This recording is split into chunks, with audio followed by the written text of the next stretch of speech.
We have with us spoken word poet Will Seri'us. How you doing, Will? Pretty good, how are you? I'm very good. That's a deep voice. Let me hear again. Pretty good, how are you? Let me tell you, I couldn't wait to have you on the show.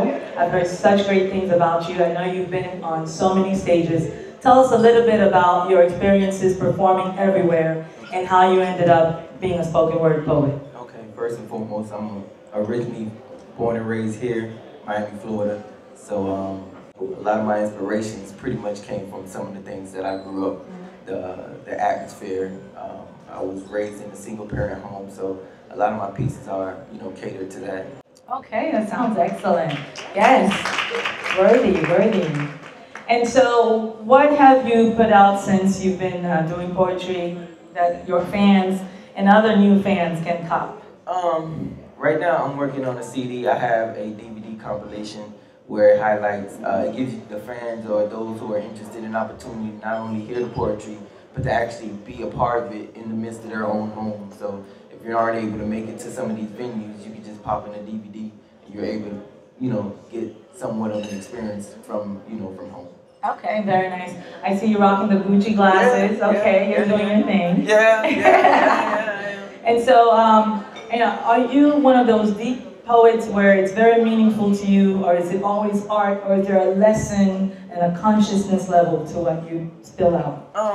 Poetry, I use it as a digressor. I try to get away from any of the things that I'm dealing with personally sometimes.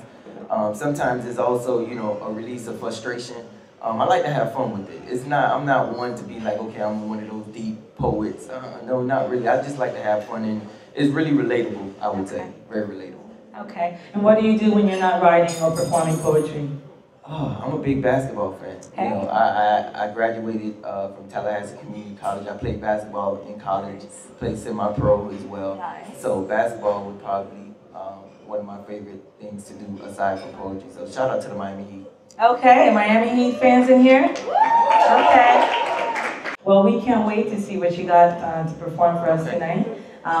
Please do your thing, and we're so happy you could be here, ladies and gentlemen. Please welcome on stage, Will Seri'us. She led me to believe that I was that dude. Her knight in shining armor. Undercover chick full of drama, the nerve of me wanting her to be my baby mama. She knew I was ready to be a father, but the face couldn't cover up the lies much longer. So like a barber, she pulled out her razor and faded into a place that gave me a harsh taste of reality. Peep this. The receipt I found read $425 for a premature exit of a placenta and or fetus.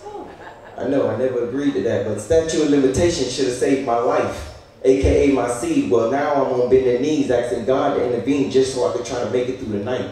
I felt like I went 12 rounds with Mike. I cried so much I thought I lost my sight. I thought I was that dude, her knight in shining armor. Lies upon lies, total stranger, not sure if I ever knew who the fuck she really was. Here today, but gone tomorrow is the message engraved on my chest. You know what? Fuck a vest. Besides, real knights bear no armor. I sense calm, and this was more than just a big deal. You see, I would have loved her if she kept it real, but instead she decided to take matters into her own hands, mastering her own plans, excluding me with no reasons other than her not wanting to live with the burden of having a child before marriage. So she lied and said she had a miscarriage. A constant contradiction, portraying to be a Christian, disconnecting a lifeline. The only offspring of mine is you played the G while I was left only to be shot. Hell, don't you get it? We had nothing but time. Confessing my loyalty in every line is my hand were dealt prematurely, leaving me with a permanent scar outlined like a murder scene. Who would have thought that your translation of "baby, I want you" really only meant just for one night? Baby, I would have loved you if you kept it real. So this goes out to my unborn child. Thank you.